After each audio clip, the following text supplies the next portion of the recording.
Rain gathers along the black iron of Windsor's gates, tracing thin silver lines across their surface, as though the weather itself were recalling a story that refuses to fade.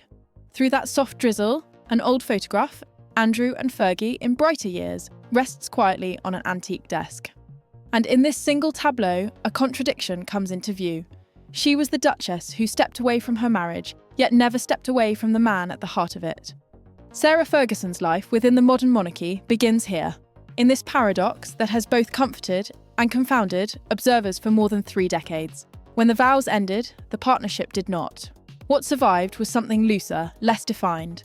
A steady companionship shaped not by romance, but by history, habit, and a form of loyalty that rarely fits public expectations. According to commentators over the years, their bond has been called affectionate, strategic, supportive, and at times simply practical. Each interpretation captures a fragment, but none fully explains why the connection endured when so much else around them shifted. Within the glare of royal life, the lines between duty, reliance, and genuine regard often blur. And in that blurred space, Andrew and Fergie forged a kind of emotional refuge, not immune to scrutiny, yet somehow strengthened by it. Their continued closeness asks a quieter question, one without sensationalism. What does loyalty look like when formal ties dissolve, yet personal ties refuse to follow? This opening leads us not toward judgment, but toward understanding. Because here, at the threshold of their intertwined story, we encounter a truth that lingers with unsettling clarity. Love can change its shape, but partnership, once rooted, rarely lets go, even when the world expects it to.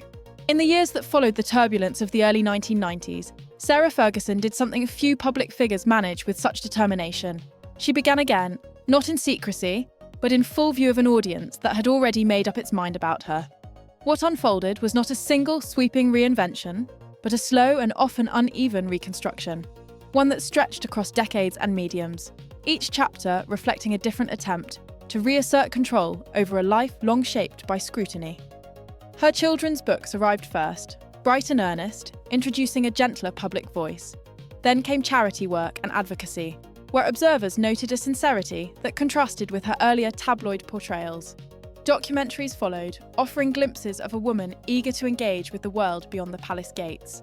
Wellness ventures, speaking engagements, and long runs on daytime television rounded out the image. Fergie as the approachable Duchess, candid, hopeful, and unafraid of reinvention. There was resilience in this journey, but also irony. For while her professional life shifted repeatedly, one constant remained untouched: her closeness to Prince Andrew. Even as she carved new paths for herself, he remained a quiet anchor, a figure whose presence offered continuity in a world that had repeatedly fractured around her. Reports over the years spoke of holidays shared, homes co-inhabited at various points, and an ease between them that defied the formal distance typically expected after royal separations. It was a companionship neither formally acknowledged nor denied, simply lived. In interviews, she often spoke warmly of him, framing their relationship in terms of family and mutual support. To many observers, this bond appeared a symbol of enduring loyalty. To others, it hinted at a dependence that had merely changed shape, rather than disappeared. But whichever interpretation one leans toward, the duality remained undeniable. Even as she rebuilt her public identity, she remained tethered, gently, instinctively, to the one person who had known her before reinvention became necessary. Within this contrast lies the heart of her reconstruction. Reinvention, after all, rarely demands severance. Sometimes it asks only for balance. And in Fergie's case, the drive to move forward sat alongside a deep reluctance to let go of a relationship that, for better or worse, offered a kind of emotional clarity she found nowhere else. As the montage shifts, book covers, charity galas, quiet handwritten notes, and a lamplit corner of Royal Lodge, the viewer senses both admiration and uncertainty. A woman rebuilding herself. Yes. But also a woman holding tightly to the one part of her story she never felt the need to rewrite. In the quiet corridors of their shared life, away from the warmth of public appearances, the Andrew-Fergie partnership carried a weight not easily seen from the outside. What looked harmonious, even strangely functional, was shaped by pressures that rarely make their way into official narratives. Financial, emotional, and reputational strains threaded themselves through the arrangement, turning companionship into something more intricate, and at times more confining. Sarah Ferguson's financial challenges have been part of the public record for decades. Reports noted debts that rose and fell, ventures that promised stability but offered only temporary reprieve, and a professional pathway that required constant reinvention to stay afloat. In these vulnerable chapters, Prince Andrew often appeared as both reassurance and complication. His support, by various accounts, provided her with a base from which she could rebuild. Yet it also bound her more tightly to a relationship that had long since drifted from the romance that once defined it. Their living arrangements added another layer of subtle tension. Royal Lodge, with its sweeping grounds and privacy, offered a refuge from scrutiny.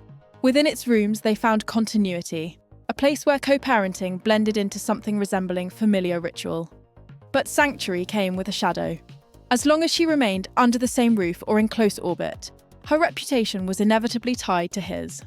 When Andrew faced increasing public criticism in the late 2010s, the closeness that once steadied her began to place her in a difficult position. Loyalty drew her nearer, while public perception urged caution. This tension was never played out dramatically. It unfolded quietly through proximity and expectation. Observers noted that her unwavering defence of him aligned with the family unity she had always valued, especially for the sake of Beatrice and Eugenie. Yet the same unity limited her room to manoeuvre. Distance, professionally, publicly, or even symbolically, would have carried implications she seemed unwilling to entertain. Here the questions deepen, though never in judgment. When does loyalty become its own form of confinement? And at what point does shared history turn into shared consequence? The pressures were not merely external. Emotional familiarity can be as binding as financial reliance. Andrew had been the person who stood beside her during early crises. Stepping too far away risked reopening wounds she had spent years trying to close. But remaining close meant accepting a level of exposure that would follow her through each new chapter of her career. In the dim light of a winter morning at Royal Lodge, where unopened envelopes rest on a writing desk and silence hangs heavier than usual, one senses the quiet toll such a life can take. Support evolves into dependency. Loyalty becomes the architect of sacrifice. And beneath the surface of a seemingly unbroken partnership lies the subtle ache of a cost quietly paid, year after year. There are moments in royal history when private lives are reordered not by choice, but by the force of public reckoning.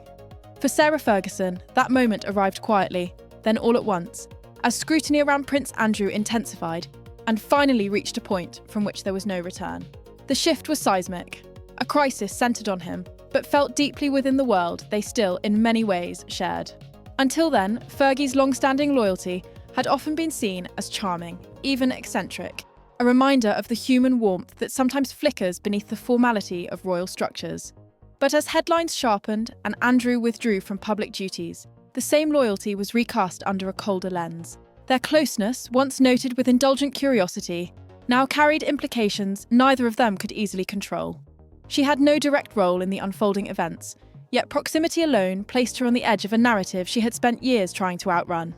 Observers watched as the world around them contracted. The royal family's public distancing created ripples that touched not only Andrew's future, but the quiet rhythms of Fergie's professional life. Invitations grew more measured, appearances more carefully curated. The tone of media commentary shifted, replacing earlier sympathy with a cautious uncertainty.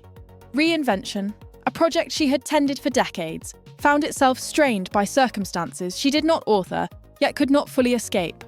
Within Royal Lodge, the atmosphere reportedly grew more introspective. A refuge that had once shielded her from the noise of public judgment now felt like a focal point for it. Every shared routine, every gesture of family unity risked renewed interpretation.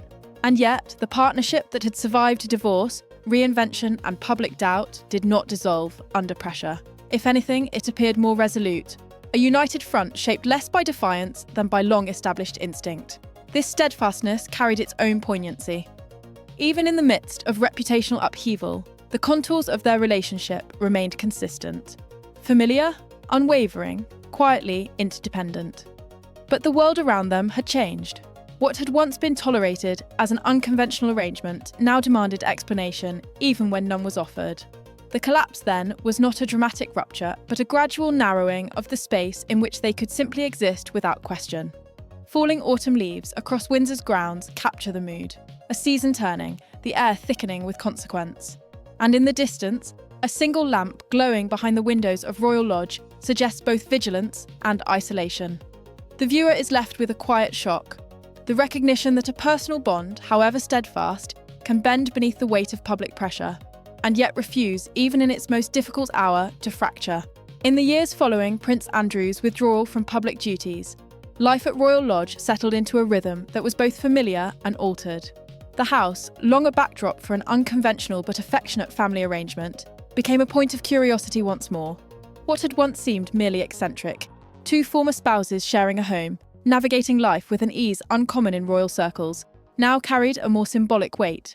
Their domestic unity, previously viewed with indulgent curiosity, began to represent something closer to defiance, or at least endurance, in the face of sustained public scrutiny. For Princess Beatrice and Princess Eugenie, this period drew the family closer. Observers noted that their parents' partnership, once treated as a footnote to royal life, became a quiet foundation, a source of stability during a time when the wider institution was attempting to redefine itself. Within that smaller circle, affection, routine, and mutual reassurance appeared to matter more than external commentary. Yet for the royal family as a whole, the optics remained delicate. Under King Charles III's leadership, the monarchy has leaned towards clarity, a streamlined approach to representation, defined roles, and careful boundaries between public duty and private life. Within that framework, Andrew and Fergie's continued closeness occupies a grey area. It is undeniably affectionate, deeply familial, and rooted in decades of shared history. But institutionally, it sits without a clear label, neither fully embraced nor decisively distanced, creating a space that requires cautious navigation from all sides. Public perception reflected that ambiguity. Media coverage grew more layered, shifting between sympathy for Fergie's steadfast support, skepticism about the implications of such proximity, and a lingering fascination with a relationship that persisted against expectations. Through interviews, charity work, podcasts, and writing, Fergie continued to present herself as a figure of optimism and resilience. Yet her efforts were often read in the shadow of events not entirely her own, a reminder that public life offers little separation between personal loyalty and collective consequence. Today, their bond functions not as rekindled romance, nor a strategic alliance, but as a resilient family structure held together by habit, mutual reliance, and a shared understanding of the pressures they have both endured. Their story offers a glimpse into the quieter side of monarchy, the part governed not by protocol, but by the emotional ties that exist behind closed doors. Soft morning light over Windsor Great Park reflects the mood of this new chapter, calm, reflective, tinged with uncertainty. A half-set dining table, letters left unanswered in a hallway basket, the stillness of rooms caught between routine and scrutiny. These images suggest a partnership that continues to evolve in the aftermath of upheaval. The viewer is left contemplative, recognizing the complexity of a bond that persists through shifting reputations and an ever-changing royal landscape. Dusk settles slowly over the grounds of Royal Lodge, softening the lines of its old brick and filtering through the trees in muted gold. In that fading light, the contours of an unlikely story come back into focus, the story of a partnership that endured where so many expected it to dissolve. Long after the marriage ended, long after public favour shifted, long after the narratives around them hardened, Andrew and Fergie remained a pair shaped not by convention, but by a kind of companionship that defies tidy explanation. Their bond sits at the edge of royal tradition, neither reconciled nor parted, neither symbolic nor strategic. It simply continues. And in that continuation lies a truth about loyalty that the monarchy, with all its ceremony and structure, cannot always articulate. While titles changed, roles faded, and public life narrowed, a private understanding persisted between them, familiar, imperfect, quietly resilient. In reflecting on their journey, one sees not a scandal or a spectacle, but something more nuanced. Two people who found steadiness in each other when the world around them grew unpredictable. Their relationship does not fit the expected narrative of reinvention or decisive closure. Instead, it offers a portrait of loyalty as something textured, shaped by shared pasts, old commitments, and a sense of home that outlives reputation. Yet the contradictions remain. Loyalty brings comfort, but it also brings cost. Familiarity can offer refuge, but it can also limit escape. And standing beside someone in their most difficult hour demands a kind of courage that blurs the lines between devotion and consequence. So the story closes not with certainty, but with questions the viewer must carry forward. In an age that calls for accountability, what room is left for unconditional loyalty?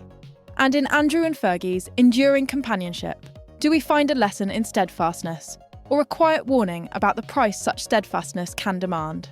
As night draws in, a single window glows softly, two silhouettes passing briefly before disappearing again into the stillness.